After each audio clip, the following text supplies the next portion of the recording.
Central Pennsylvania.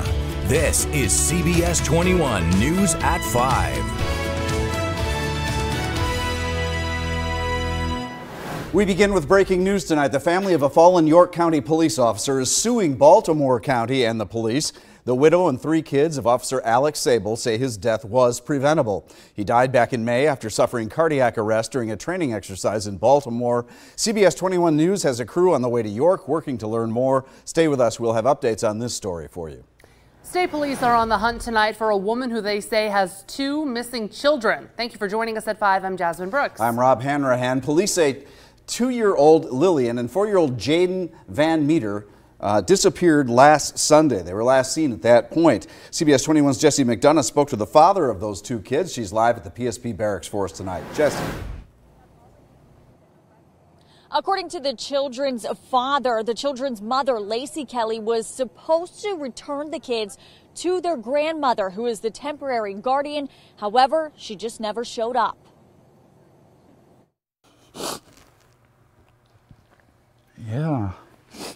Yeah, I want my kids back home safe.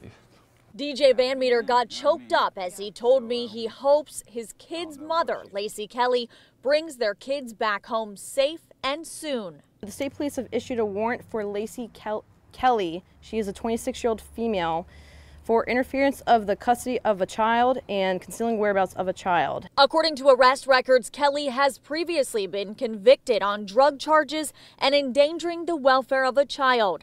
Police say her boyfriend, 28-year-old Damian Highlander, is with her. DJ Van Meter says just before Kelly took off with the kids, she left him a message saying she needed to talk to him.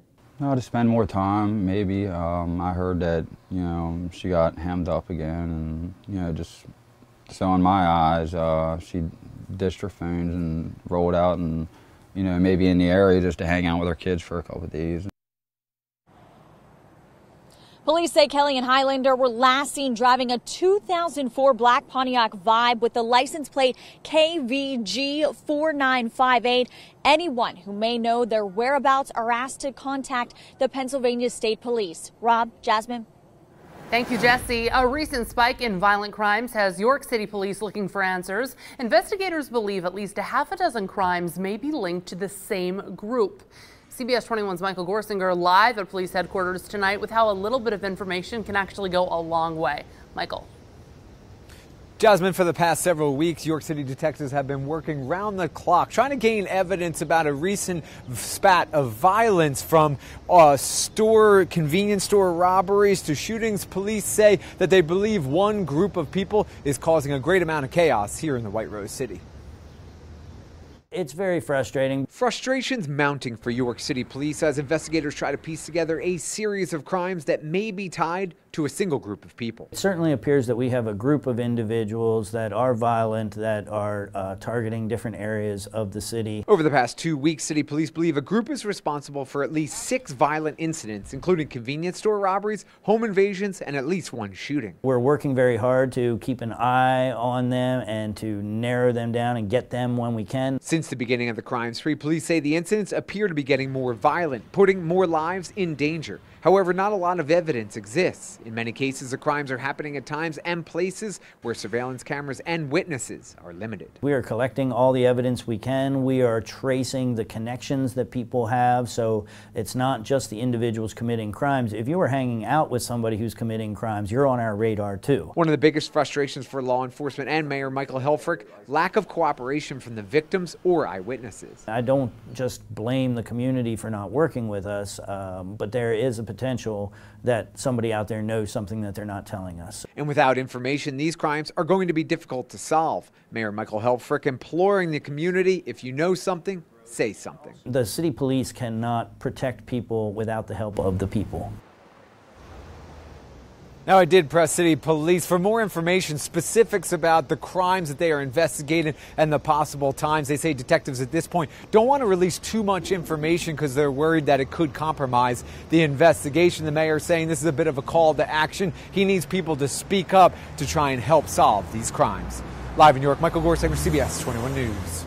Michael, thank you. A new Oxford couple is facing charges after nearly 40 dogs were removed from their home last night. Deborah and Barry Friedline were each charged with 39 counts of animal cruelty. The Adams County SPCA says all of the dogs are doing well, and 15 of them will be up for adoption soon. We're finally hearing from the person at the center of a lawsuit involving Penn State football and Penn State Health. Head coach James Franklin spoke for the first time today after being accused of trying to influence a team doctor on the availability of his players. CBS 21 Sports Director Joel D. Smith was at State College today where the coach addressed the situation. Joel D., what'd you find out? Well, of course, this was already a scheduled media day for Penn State football. The team opening its season this Saturday against Idaho, but instead of just talking about how the team will do on the field this season, there's now a focus on what happened in prior seasons when it comes to the health of players. In the lawsuit released yesterday, Dr. Scott Lynch says Franklin tried to influence him into clearing players faster, and when he reported what was happening, he was eventually fired. That's why the lawsuit is centered around his dismissal in Pennsylvania's whistleblower law. He's seeking $50,000 in damages. So today, to start his weekly news conference, James Franklin said this about the lawsuit. You know, I think you guys all know yesterday Penn State Health issued a statement rejecting Dr. Lynch's claims. We'll continue to vigorously defend our program and all its participants in this manner. As always, the health and well-being of our student athletes is the utmost importance to us. But after that, you know, we'll have no further comments. So not a lot there right now, but this could be all we hear about this until we get a little closer to the potential court date. As for the game this weekend, we'll talk about that more at 6 o'clock. See you then. Lee, thank you. Let's take a live look in Harrisburg right now. There it is. Clouds starting to roll back over central PA. Our chief meteorologist, Tom Russell, explains when we might see some showers. And Tom, with the look of those skies, it seems like they're lurking out there. But yeah, lurking's probably a good word, Ron, but really not much coming out of those. You saw a couple of sprinkles today, but you get that cloud deck sitting there like that. You really need something to trigger or cause some rising motion in those clouds, and we don't really see that till tomorrow. So yeah, a couple of sprinkles here or there. You probably noticed that today. For the most part, it's just this. It's just that cloud cover. Let's take a little closer look, and you see a couple of sprinkles that worked its way through. But for the most part, just kind of cloudy and kind of cool. So more of that this evening. 9 o'clock, we're cloudy and 68. Let's walk you into tomorrow. Late tonight, we're cloudy, mid-60s, and that's where we'll start off tomorrow morning, cloudy and 63. Better chance of rain as we go through the day tomorrow, especially in the afternoon. We're going to break that down for you hour by hour coming up in just a few minutes. Rob, back over to you. All right, Tom, if you bought a scratch-off lottery ticket in Cumberland County, make sure to double-check it. PA lottery officials say a Mega Millionaire ticket, yeah, worth $1 million was sold at the Turkey Hill on West King Street in Shippensburg. If that was you, if you win, you got to sign the back of that ticket and file a claim at the lottery office. Wow, can you imagine finding out on TV that you may be the winner? No, I couldn't. Still ahead. Investors encouraged by new developments in the U.S.-China trade war, while one of Central PA's congressmen says he supports the tariffs that will take effect soon. But first, women who say they were victimized by Jeffrey Epstein speak out. What's next in the sex trafficking case following his death? You're watching CBS 21 News at 5.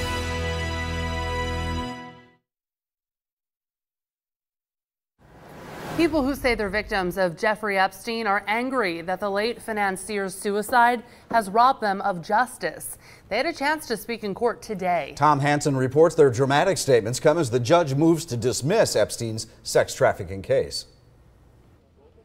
Women who claim Jeffrey Epstein sexually abused them spoke outside a Manhattan courthouse after a judge gave them the unusual opportunity to be heard in court. Today is a day of power and strength.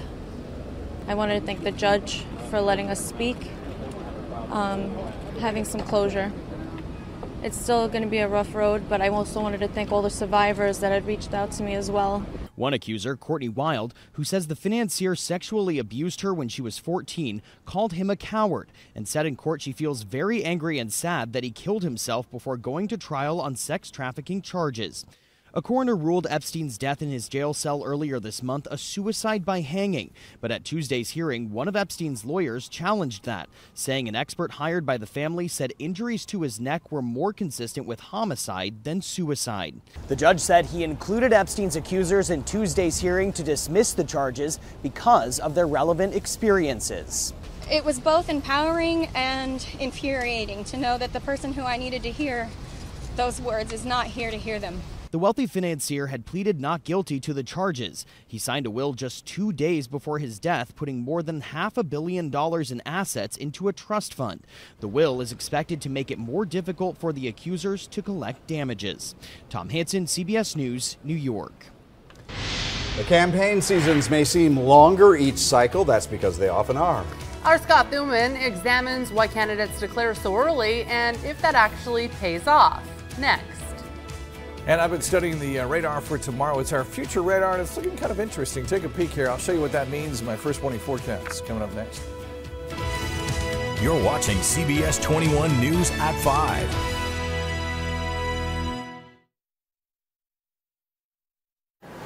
A federal judge is blocking Missouri's ban on most abortions at or after 8 weeks of pregnancy. The law includes exceptions for medical emergencies for the mother, but not for rape or incest. Planned Parenthood and the ACLU says it's unconstitutional and goes against the landmark 1973 Supreme Court ruling. The ban had been scheduled to take effect tomorrow. Actress Lori Loughlin and her husband were in court in Boston today in relation to the college admissions scam. Prosecutors say they paid $500,000 to a fake charity to get their two daughters into the University of Southern California. In the aftermath of the scandal, the College Board is announcing a plan to consider socioeconomic factors in admissions to make sure every student has a fair shot. The board is also increasing security to curb cheating on the SAT, including where that test is taken. We're not going to allow those environments outside of schools anymore. And if we ever do, we'll have multiple checks on the identity of both the student and proctor. 33 parents have been charged in that scandal. Fresh optimism that the U.S. and China may be able to resolve their trade dispute after President Trump's trip to the G7 summit in France.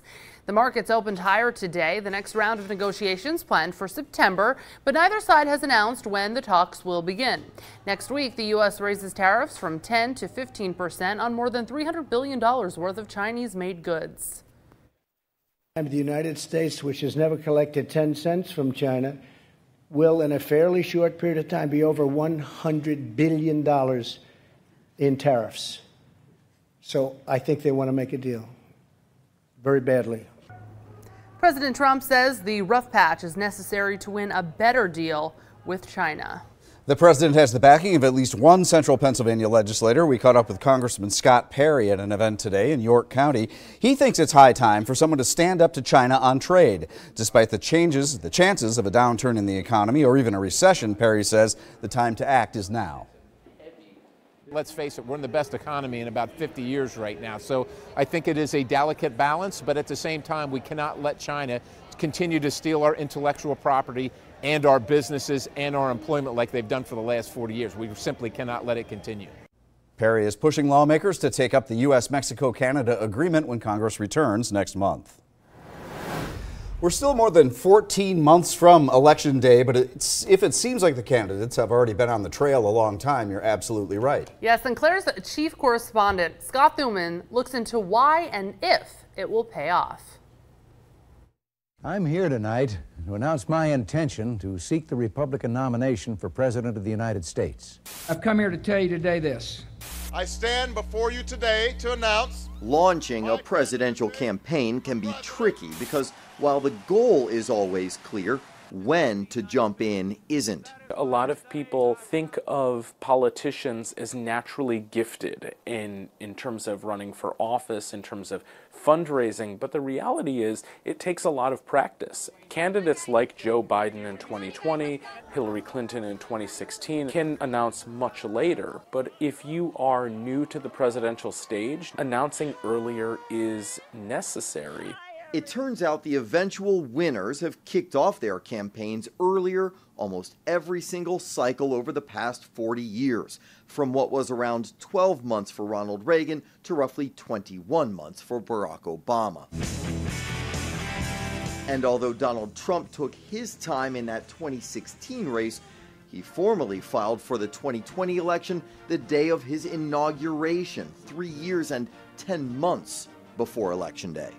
So why so much earlier? Well, the reasons range from giving one more time to build up name recognition or raise money, but also with so much competition, so many candidates, there's real competition here in Washington for staffing, personnel, and of course, endorsements. Another factor, stage time. Candidates increasingly need more donors and polling results to qualify for debates. A lot of Americans don't know most people who are not the sitting president but want to become president.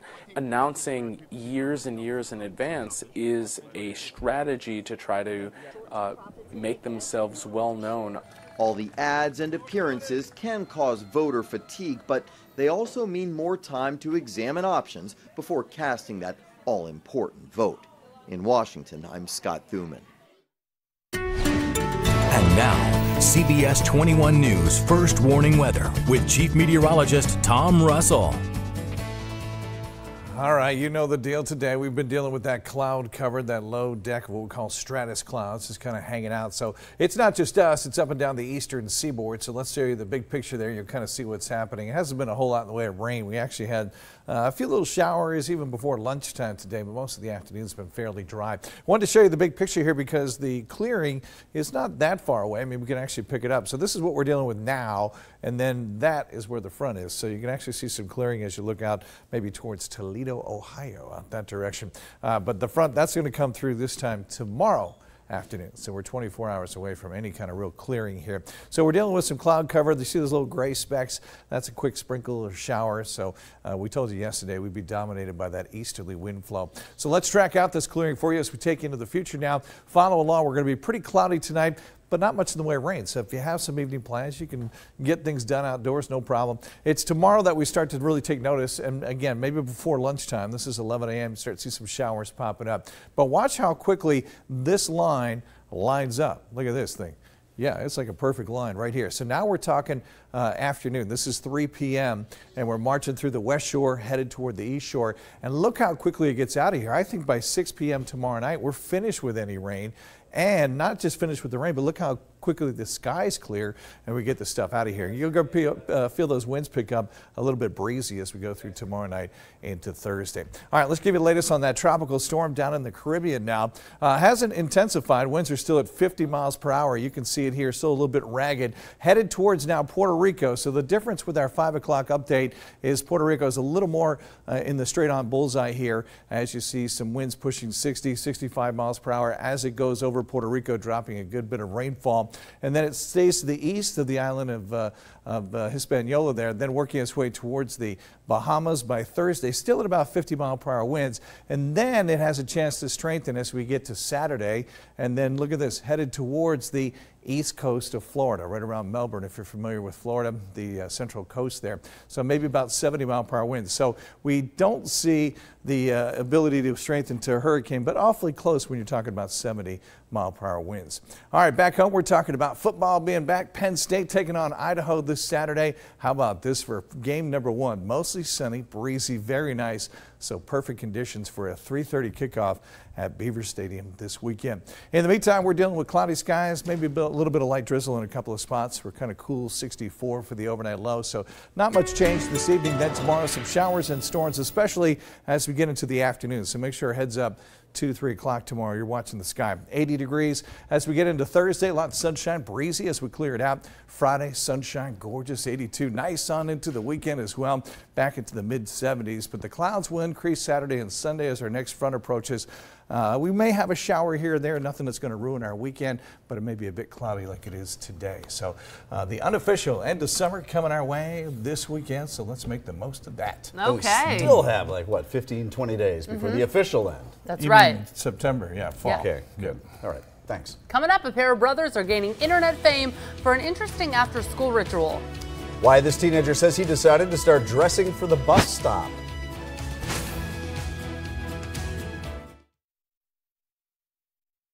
A Louisiana teen is going viral for turning his brother's bus stop into a showstopper. Every day, Max Tingle steps off the school bus in front of his house, and his big brother is waiting for him in a different costume. Rain or shine, Noah is there, dressed as everything from Santa Claus to Chewbacca.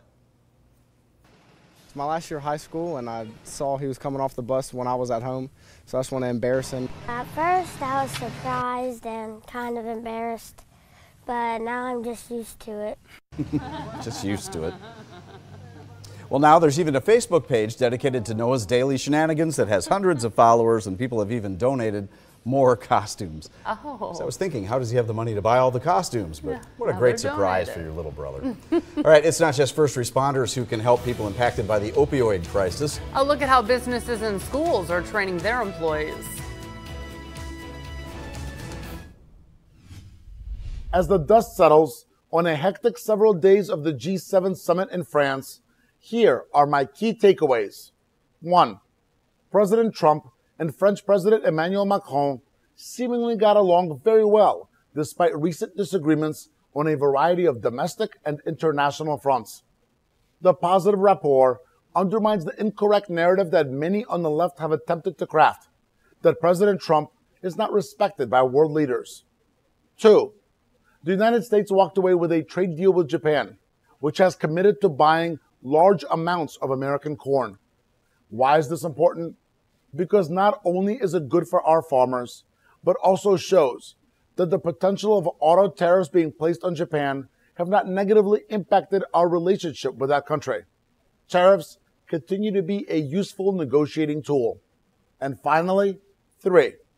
The President, alongside Canadian Prime Minister Justin Trudeau, again called on Congress to ratify the United States-Mexico-Canada trade agreement.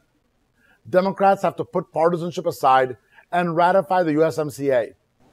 Here's the bottom line.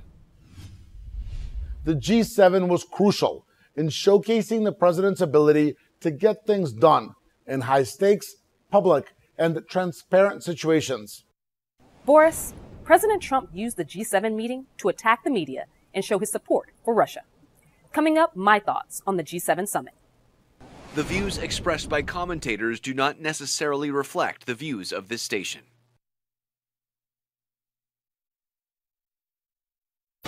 Live from Central Pennsylvania, this is CBS 21 News at 5:30. We have an update now on the wrongful death lawsuit filed by the family of a fallen York City officer. Officer Alex Sable died during a training exercise in May. CBS 21's Brendan Kinney just spoke with the family's lawyer. And he's live in York tonight. Brendan, what have you learned? Good evening to you, Rob and Jasmine. That lawyer telling me moments ago that Officer Sable's death could have been prevented. People who knew Officer Sable telling me he was a respected and dedicated member of the York City Police Department for 4 years. In May of 2018, Sable was in Baltimore County and was for a SWAT training exercise. This was to join York County's quick response team. That's where he went into cardiac arrest following a water exercise. He passed away 3 days later. The lawsuit naming Baltimore County, its police department, and 2 officers. That lawsuit seeking at least $1.8 million. When he started to show signs and symptoms that were consistent with a serious life-threatening event, they had him continue doing these exercises, including jumping back into the pool. Baltimore County not commenting on this lawsuit tonight. Officer Sable was 37 years old. He was survived by his wife and 3 young children. We're live in York tonight. I'm Brendan Kinney, CBS 21 News.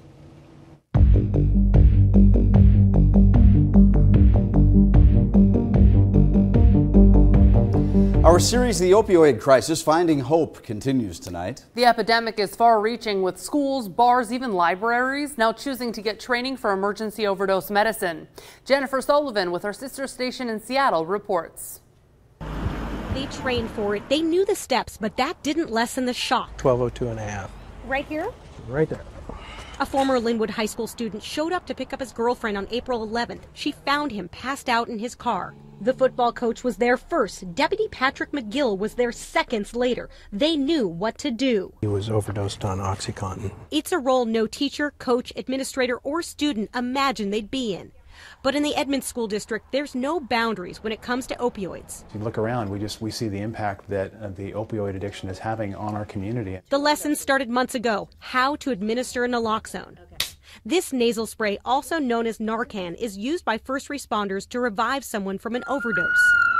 Who would have imagined that we would have had to, this is something that we had to add to our repertoire of things we have to know how to do. But schools aren't the only ones adding this to their first aid kits. In Seattle, nightclubs are as well. In the nightlife situation, we deal with the entire public, not an echelon or an idea. The city says they only had funding to train 10 clubs. We have two of these kits. One is at the front of the building, one's at the back of the building, so that when we have a full crowd, we don't need to fight our way one way or another. While bars are at the front lines at night, another space has become linked with opioid abuse during daylight hours. One place nationally the opioid crisis has hit hard are libraries. And here in Everett, many staffers are already trained to administer Narcan. Everett's public library also has naloxone on hand. As librarians, and specifically public librarians, we try to provide services that will help our community. The training isn't mandatory. One staffer tells us he refuses, fearing he could be attacked by someone coming out of an overdose. In Seattle, there's still talk of training library staff to administer the drug. And we'll see where the need is. We know that going into the future that having Narcan in many ways is the new CPR. It's a very sad thing, but a true thing. It saves lives. While Mayor Durkin weighs what to do, for some, it's an easy decision. Well, I would hope that everybody would step up. These are our neighbors. We need to help them as much as we need to help everybody else in town. In Seattle, Jennifer Sullivan. Thank you, Jennifer. Our series exploring the opioid crisis and finding hope will continue Thursday, when we'll show you how some people are fighting the addiction with CrossFit. In the meantime, you can find all of our past reports on our website, cbs21.com.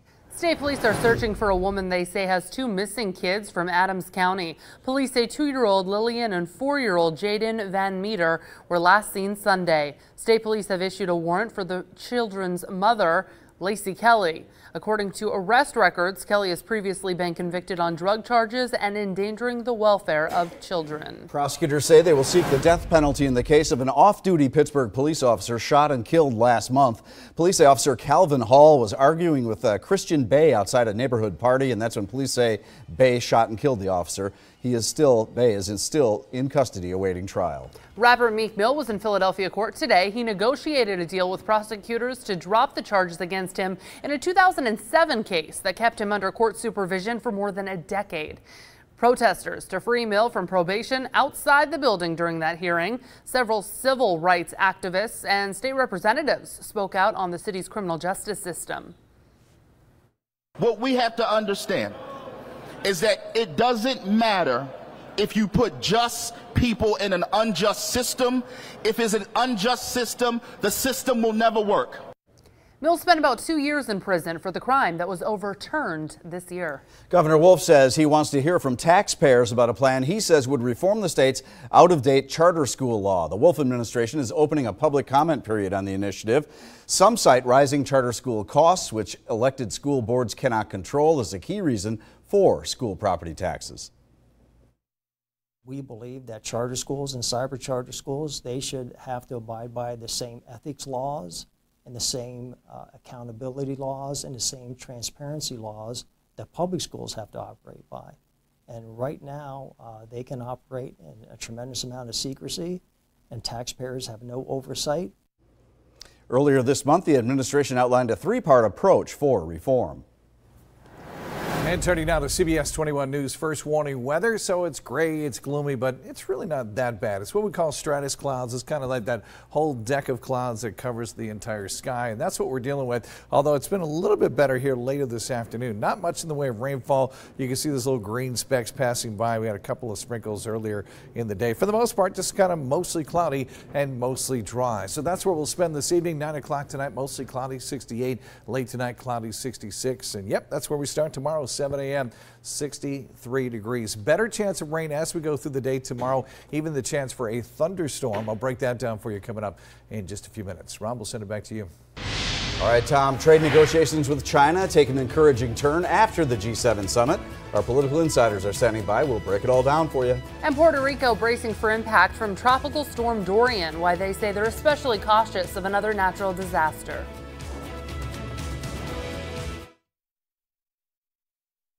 Now, the CBS 21 Political Insiders with Rob Hanrahan. And welcome back. We're joined by our political insiders. We have Republican strategist Charlie Giroux, Democratic strategist Mark Singal here. It was a huge weekend of the G7 summit over in France, you guys.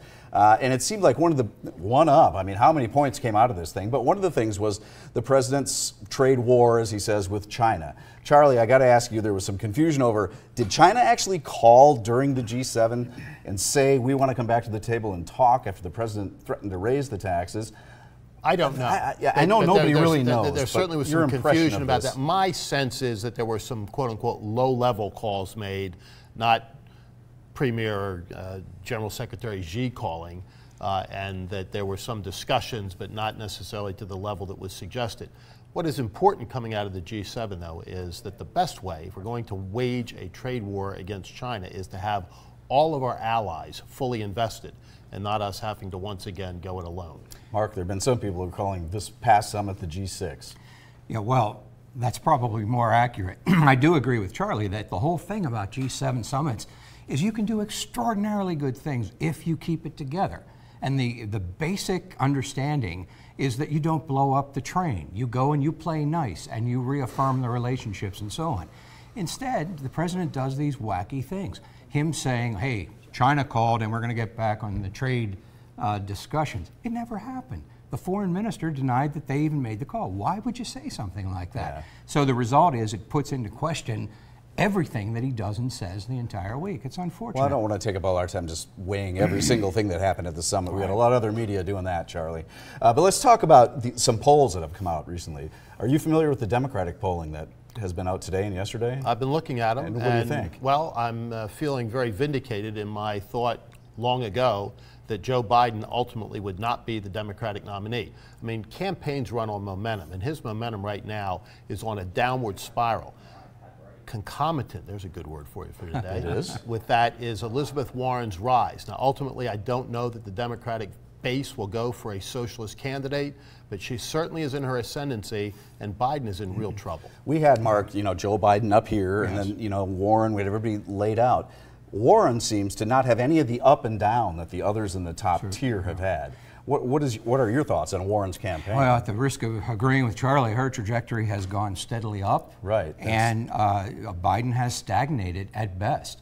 In fact, the one polling piece of data that concerns me is his traction with young people. Yeah. He's doing less than 10% with people under 30. And you can't win a campaign that way. So I must say that I have some concerns, and I think that the Democrats are right to take a good hard look at those numbers. And in that poll, it said that it doesn't necessarily matter how old a candidate is, it's the vision from the younger voter that they're not going to take care of things like climate change immediately just because they're not part of the generation. So we're going to have to wait and see how this goes. Guys, thanks for coming in. Watch the polls in Iowa. Yes. And we have to watch Steyer's polls to see what happens with that. The whole debate could change. That's right. All right, you can hear more from the Political Insiders Sunday mornings at 8 on CBS 21's Face the State. I hope you'll join us. Devastating fires continue burning in the Amazon rainforest, while the president of Brazil says he may not take millions in aid from other countries. And we're tracking a strong cold front going to be marching through this time tomorrow. Take a peek at the future radar. It could get a little interesting tomorrow afternoon. Your First Warning forecast straight ahead.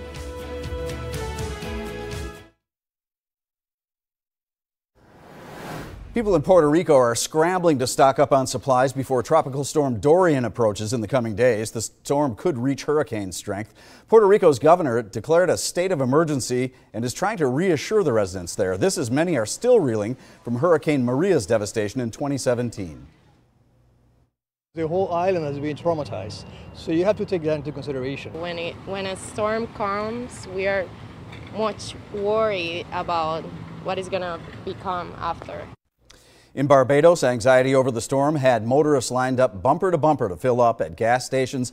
And in Florida, FEMA activated 2 Miami-based federal task force agencies. Brazil's president says he'll need an apology from the president of France for calling him a liar if he's going to accept aid from the G7 nations to fight fires in the Amazon. The G7 had pledged $20 million to protect the rainforest. It's estimated this year in the Amazon, more than 3,500 square miles of forest have fallen to fires. That's an area roughly the size of Yellowstone National Park. A former top official at the FBI will soon learn whether he is going to face criminal charges. Sinclair investigative reporter James Rosen reports from Capitol Hill. A New York Times story reporting that federal prosecutors are nearing a final decision on whether to file criminal charges against Andrew McCabe, the former deputy director of the FBI, over potentially false statements to investigators about his contacts with members of the news media, met with some skepticism at Judicial Watch, the conservative legal advocacy group that has sued for access to related FBI documents. They're focusing on, well, you may have leaked this or you may have said that. The real legal question, the real criminal question is so much larger than that. And so I don't necessarily buy or accept some of these pronouncements about what's going to happen and who's going to be prosecuted for what yet. I think there's more to be unraveled before anybody gets there. Fired from the FBI last year, McCabe has denied wrongdoing and sued the government. I never intentionally misled anyone in the Inspector General's office, in the FBI. Now under review by John Durham, the U.S. attorney from Connecticut recruited by Attorney General William Barr, is whether McCabe, former FBI Director James Comey, or other senior law enforcement officials abused their powers in 2016 to secure FISA surveillance on a former Trump campaign aide. To date, no charges have been brought. It was an illegal investigation. House Judiciary Democrats like Jamie Raskin of Maryland have dismissed GOP claims that the origins of the Trump-Russia probe will be found to have encompassed crimes weightier than those uncovered by special counsel Robert Mueller. And they've been trying to tell that story about a deep state conspiracy about the president from the very beginning. And they, in fact, had tons of documents turned over to Congress because of that. Everything else is just propaganda and speculation. For House Republicans, the next shoe to drop will be a report by the DOJ Inspector General Michael Horowitz examining FBI conduct at the outset of the Trump-Russia probe. Now 17 months in progress, the Horowitz report was originally expected in April or May and is now said to be coming in mid to late September. On Capitol Hill, James Rosen. And now, CBS 21 News First Warning Weather with Chief Meteorologist Tom Russell. All right, back to the gray and gloomy stuff, but not all that wet. We told you yesterday we just see a couple of showers. So that's kind of what you see here on the radar with me, but you do see a lot more of that gray stuff. And it's not until you get onto the other side of Ohio that we get back behind the front. So that's basically our next 24-hour forecast here as you take a look with me. Remember, everything kind of sliding from west to east. So this is what we're dealing with now, and then we're waiting for this to come through. That's tomorrow's forecast right there, as that's going to slide through, and that's where the front is, way back on the other side of Cleveland into Toledo, Ohio. So for us, a lot of cloud cover, not much in the way of rain. So if you're heading out to take the dogs for a walk, no problems there. Maybe you're heading out for an evening jog, not a problem, just a lot of cloud cover. Rain chance goes up tomorrow. Watch this yellow line with me. That's how we'll do it. And you'll see this kind of go up as we work our way. Watch this into tomorrow, midday, lunchtime, and through the afternoon. Then that rain chance diminishes quickly tomorrow evening. And then we're going to clear things out for very nice weather for the end of the week. Let me show you how this plays out. A lot of cloud cover in the meantime, maybe a sprinkle, can't rule that out, but that's all the white that you see here, all that cloud cover.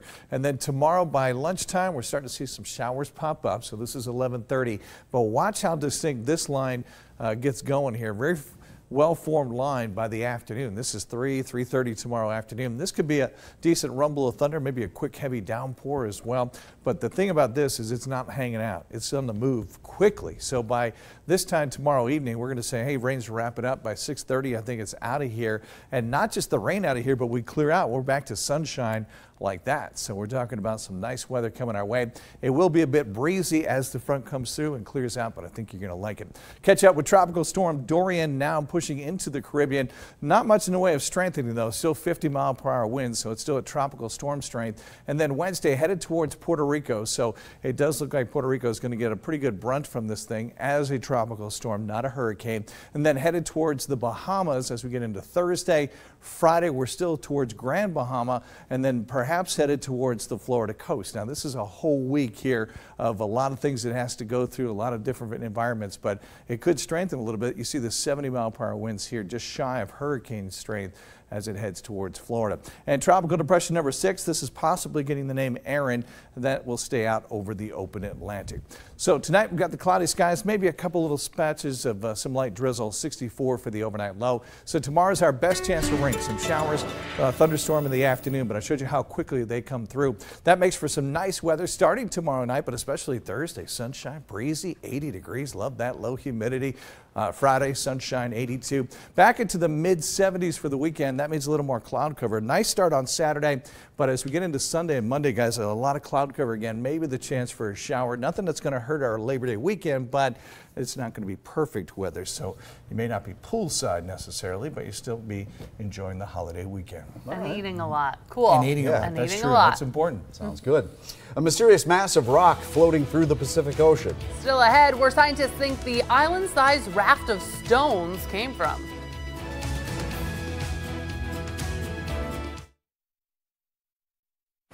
Scientists say a giant raft of volcanic rocks is drifting through the Pacific Ocean. My favorite story today, because I can't imagine floating rocks, but it's a floating mass of pumice, and it's more than 58 square miles. That's almost twice the size of Manhattan. It's even visible from space. Look at this. Wow. Australian sailors made the unusual discovery earlier this month. First we thought that it was whale poop, and but then it became obvious that there was way more of it than any normal-sized pod of whales could come up with. Scientists say it's likely that it came from an explosion from an underwater volcano. And now they say the rock is headed towards the Great Barrier Reef, which could actually help restore it. How about that? So it turned out to be rock. Yeah. There you go. Ahead at 6, the search is on for 2 kids reported missing in Adams County. Find out what leads authorities have so far in this case. And an investigation into a string of violent crimes in York. Why officials believe the various incidents may be connected. Next. The G7 summit offered President Trump the opportunity to ease tensions with China and move towards a trade deal, promote diplomacy in Iran, and reduce global anxiety over market uncertainty. But very little of this was achieved. The president backed down from confrontation with Iran, a smart move, and appeared more tempered in his engagement with China. But Trump chose the G7 summit as a moment to attack another enemy, the media. He insisted that the media coverage of the event was untruthful, biased, and wrong. As for the U.S. trade war with China, even though global leaders tried to sway President Trump against the tariffs and the ongoing economic war, Trump remained unmoved. But the most shocking part of the G7 summit was President Trump's insistence that the group readmit Russia, the same Russia that meddled in the U.S. presidential election in 2016, and the same Russia that was kicked out by Obama because it illegally annexed Crimea and invaded Ukraine. At the G7, President Trump continued his path of isolationist thinking and did not walk away with many concrete goals or agreements. Let's get to the point. The G7 summit could have provided a roadmap for shared thinking, engagement, and strategy in tackling some of the world's most persistent problems. Sadly, it became a showcase of President Trump's allegiance to Russia and ongoing media attacks. Live from Central Pennsylvania, this is CBS 21 News at 6. State police in Adams County are asking for your help tonight to find these 2 missing children. Police say 2-year-old Lillian and 4-year-old Jaden Van Meter were taken on Sunday by their mother, Lacey Kelly, who does not have custody of them. Thanks for joining us here at 6. I'm Rob Hanrahan. And I'm Jasmine Brooks. CBS 21's Jesse McDonough spoke with both police and the father of those 2 children. She joins us now live at the State Police Barracks. Jesse, what's the latest? Jasmine, Rob, according to the children's father, the children's mother, Lacey Kelly, was supposed to return the children to their grandmother, who has temporary custody of the children. However, she just didn't show up. Yeah, I want my kids back home safe. DJ Van Meter got choked up as he told me he hopes his kid's mother, Lacey Kelly, brings their kids back home safe and soon. The state police have issued a warrant for Lacey Kelly. She is a 26-year-old female for interference of the custody of a child and concealing whereabouts of a child. According to arrest records, Kelly has previously been convicted on drug charges and endangering the welfare of a child. Police say her boyfriend, 28-year-old Damian Highlander, is with her. DJ Van Meter says just before Kelly took off with the kids, she left him a message saying she needed to talk to him. To spend more time, maybe. I heard that, she got hemmed up again, and, just so in my eyes, she ditched her phones and rolled out and, maybe in the area just to hang out with her kids for a couple of days. He's pleading with her to bring the kids home before this gets even more out of hand. It's time to stop thinking about yourself and thinking about your kids and bring the kids home. There's people that care about them kids and want them back. DJ Van Meter says he and Lacey were supposed to be reunified with their kids this Thursday and shared joint custody. Police say Kelly and Highlander were driving a 2004 black Pontiac Vibe with a license plate KVG 4958. Anyone who may know their whereabouts should contact state police. Rob, Jasmine. Thanks, Jesse. Investigators in York examining whether or not recent violent crimes are connected. Police think one group may be involved in 6 different incidents from the past 2 weeks. CBS 21's Michael Gorsinger live at police headquarters tonight. Mike, do police have any leads? Well, at this point, Jasmine, they're being relatively tight-lipped about the investigation, not only who may be involved, but just what cases are being connected. What they are saying is that it appears to be a group of individuals involved in a bunch of different incidents, and now they need the eyes and the ears of the public to make any significant breaks.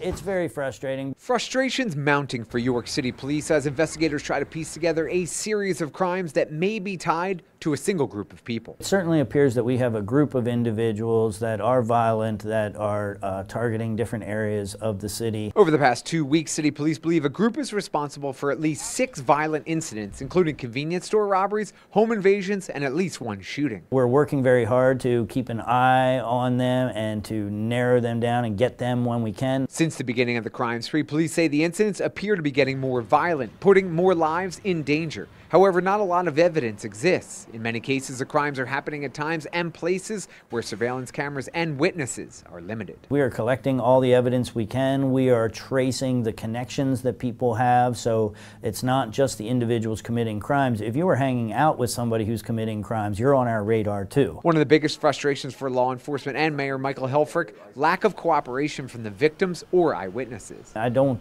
just blame the community for not working with us, but there is a potential that somebody out there knows something that they're not telling us. And without information, these crimes are going to be difficult to solve. Mayor Michael Helfrich imploring the community, if you know something, say something. The city police cannot protect people without the help of the people. Now, I did press the police about which crimes were possibly tied. They say at least 6. However, right now they don't want to engage in this, saying that the investigation might be compromised if they give out too much information. However, they do say if anyone out there has any information, it'll certainly help them try and solve these crimes. Live in New York, Michael Gorsinger, CBS 21 News. Michael, thank you. A new Oxford couple is facing charges after nearly 40 dogs were removed from their home last week. Deborah and Barry Friedline were each charged with 39 counts of animal cruelty.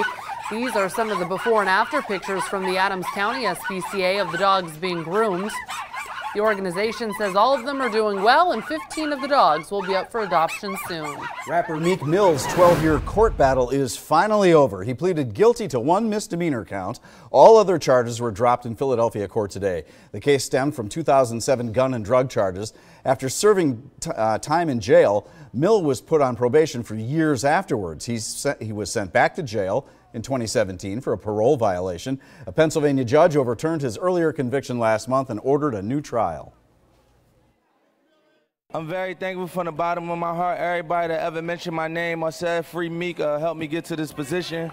To me, the most important lesson coming out of it is that just as Mr. Williams has evolved in the last 10+ years, the criminal justice system also needs to evolve. It needs to grow and it needs to change.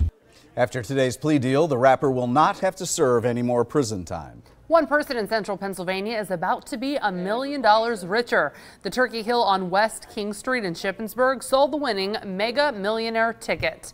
That store will get a $5,000 bonus for selling the winning ticket. Mega Millionaire is a new $20 game that offers 5 top prizes of $1 million. And breaking news, it is not me. I'm still here. All right, we have some cloud cover to tell you about. Not much in the way of rainfall, though. It's cloudy across the Commonwealth, so it really doesn't matter where you are. If you peeked outside in the last few minutes, though, you can see some breaks in those clouds, so we're going to stay mainly dry. A couple of sprinkles pass through, as you see here with those green little specks, but for the most part, just cloudy and kind of cool as we head through the evening. So here's your evening planner. 9 o'clock, we're mostly cloudy, 68. Late tonight, mostly cloudy, 66. And even tomorrow morning, once again, 7 a.m., cloudy and 63. So it looks like we got a better chance of rain tomorrow. We'll show you that with the 7-day coming up in just a few minutes. And we're enjoying this beautiful weather, or decent weather now, but some ominous expectations in store for several months from now. The Farmer's Almanac predicting a colder and snowier winter than normal. And here's this. This is killing me. They're calling it the polar coaster. What does that mean? I have no idea. It's definitely catchy. It's totally made up, Rob. Okay. It's certainly not a scientific term, but I guess some people got tired of the old polar vortex. So I think you're going to see a ride at Hershey Park called the polar coaster is what's going to happen out of this deal. I saw the tag on the story. I thought that's what it was. I don't know. No, that's Rob moving through he's going to the parking lot. At lightning speed. They slowed that down just so they could catch up to me. I mean, that's cross country, Rob. It's not supposed to be fast. So. Thank you, Tom. Sometimes even law enforcement needs a helping hand. See how a rookie police officer got some unlikely backup. And Penn State's head football coach responds to a lawsuit filed by a former team doctor. Find out what James Franklin had to say at today's Media Day later in sports.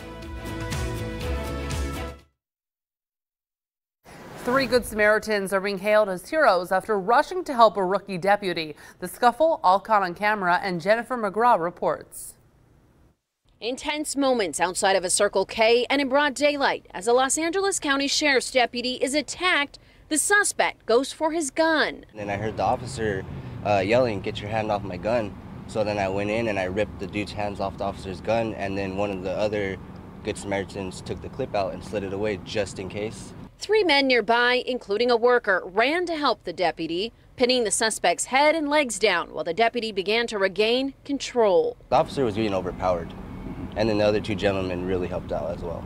Backup arrived within minutes and the man was taken into custody. Brian Whitney is one of those brave men who says his instincts kicked in and he knew he needed to help. I didn't want nothing bad to happen to the officer or to the homeless guy, even though he was already getting, thrown on the floor. We spoke with a sheriff's captain in Norwalk. He says the deputy is only a rookie. Every single fight a deputy is involved in, it's a fight for their life because there's a gun involved, and that's the deputy's gun. And says this act by these 3 citizens is a proud moment. It's a big deal. It's a big deal not only for our community, it's a big deal for me personally. I'm responsible for these men and women here, and we have some of the best citizens in Norwalk, La Mirada, East and South Whittier. And so it doesn't surprise me that they stepped up, but it does remind me and others how good they are when they do something like that. Had these men not helped, things could have taken a tragic turn. And I mean, if that guy was able to overcome the deputy and he got in control of that firearm, then everybody in that area would be in trouble. In La Mirada, Jennifer McGraw. Wow. Yeah, glad they stepped in. Coming up, the family of a fallen York City police officer is suing for negligence. We're going to break down who they're blaming and what they want. Coming up next. And we've been telling you about some storms for midweek. Here's a sneak peek at our future radar. You see a pretty decent little line of storms coming through late tomorrow afternoon. I'll show you what it means to you in your first morning forecast. Straight ahead.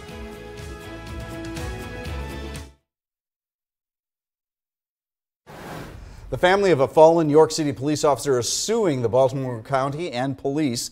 The widow and 3 kids of Officer Alex Sable say his death was preventable. He died back in May after suffering cardiac arrest during a training exercise in Baltimore. The lawsuit claims 2 officers running the class failed to recognize Sable was in distress. He was with the York City PD for 4 years. CBS 21's Brendan Kinney live now in York with more on this developing story. Brendan?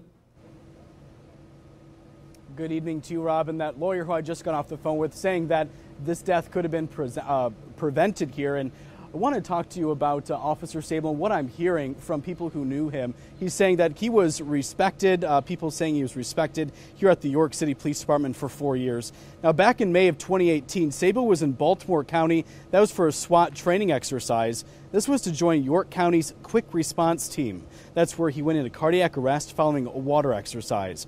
He then passed away 3 days later. The lawsuit names Baltimore County, its police department, and 2 officers. That lawsuit seeking at least $1.8 million.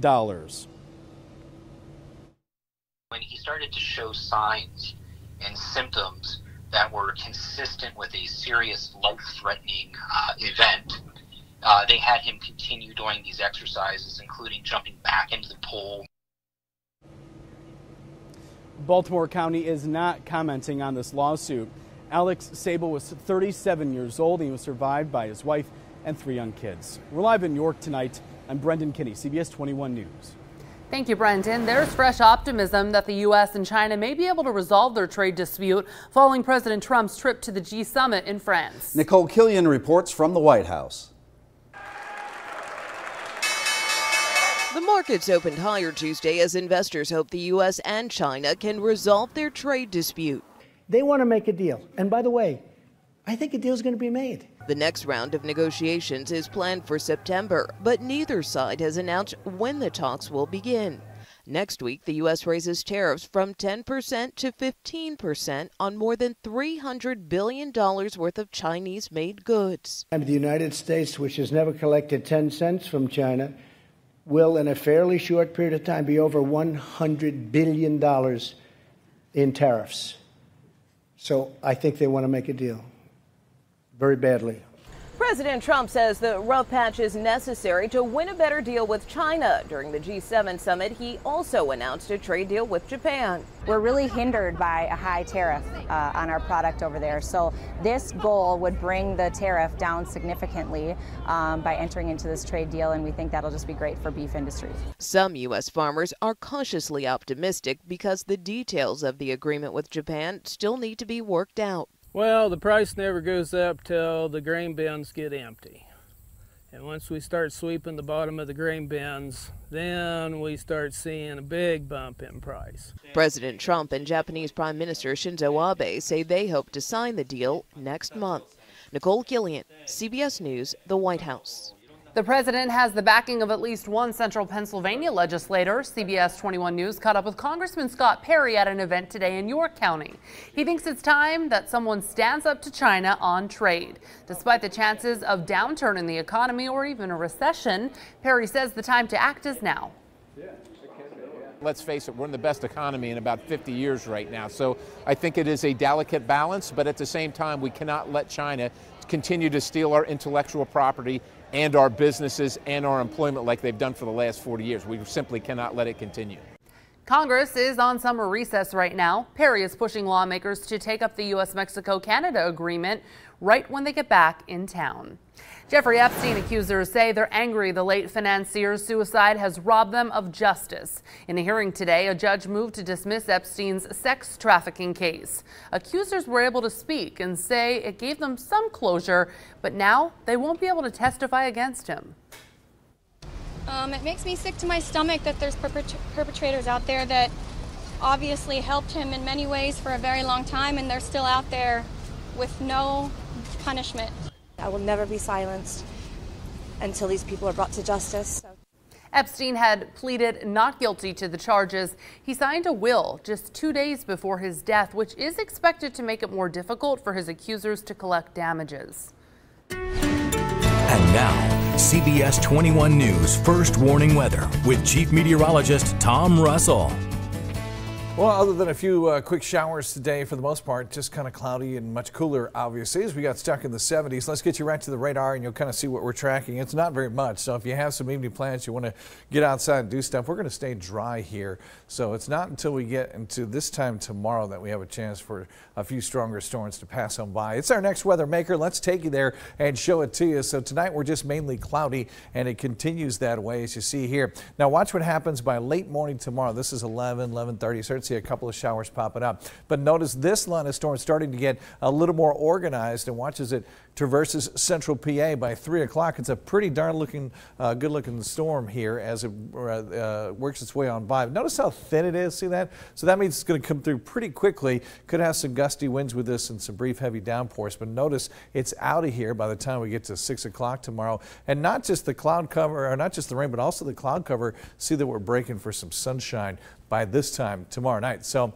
it's going to be short-lived, but definitely heads up late afternoon tomorrow. And then looks really nice as we get into Thursday and the end of the week. So here's what's happening with Tropical Storm Dorian as it moves through the Caribbean. Hasn't gained much straight though. 50-mile-per-hour winds, still kind of ragged as far as appearance goes, but headed towards Puerto Rico. That's the island that you see right behind it there. This is tomorrow, and then going to work its way just to the east of the Dominican Republic into the Bahamas by Thursday. And the new information continues to carry it on into the Florida coast here by sometime Saturday into Sunday, perhaps with 70-mile-per-hour winds. So threshold for a hurricane is 74, so it keeps us just below that threshold. All right, Penn State welcomes Idaho to Happy Valley this Saturday. You ready for football? It's a 3:30 kickoff, mostly sunny, breezy, very nice as football is back. So in the meantime, we just got those cloudy skies. Can't rule out a little drizzle here and there, but for the most part, it's cloudy and dry. 64 for the overnight low. And then tomorrow, that's our best chance to rain, some showers, maybe some thunderstorms later in the day, 80 degrees.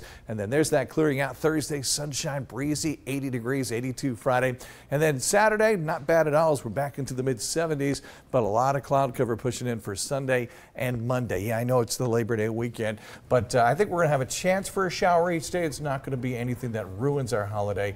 Just keep an eye to the sky for Sunday, Monday, and then back into the 80s next week. So not too bad for Labor Day weekend. All right, perfect.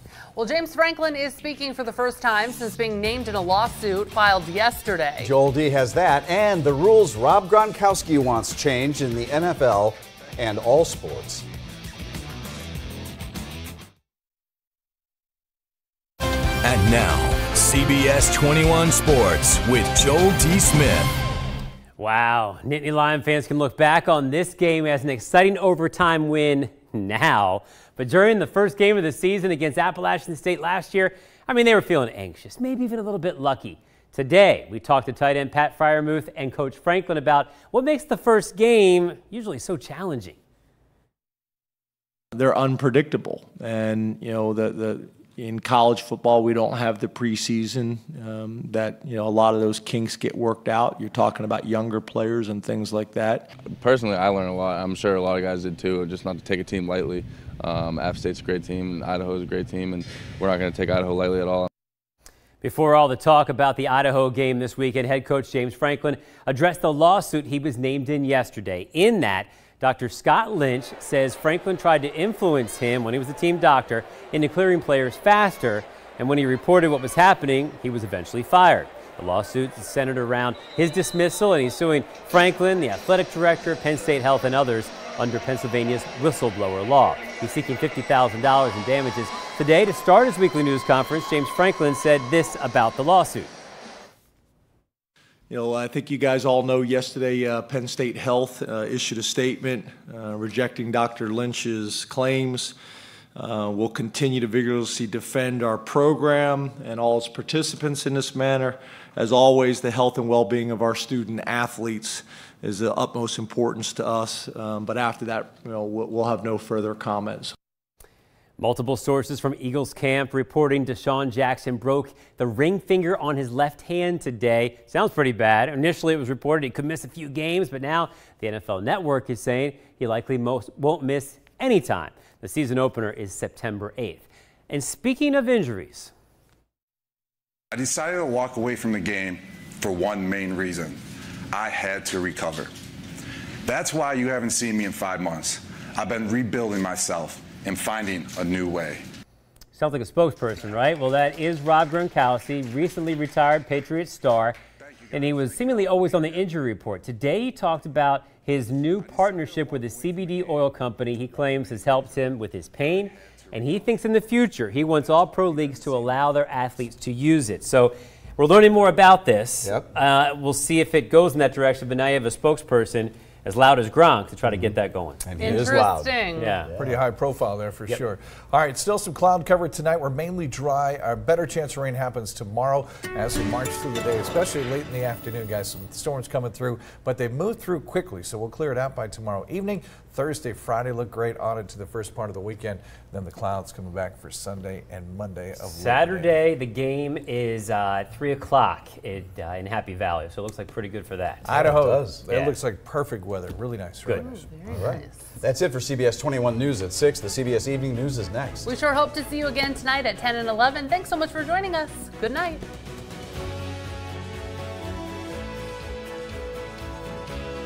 Thank you for watching CBS 21 News, a Sinclair broadcast station. Get breaking news and weather alerts on our app. Join us on Facebook and Twitter and get the full story at CBS21.com.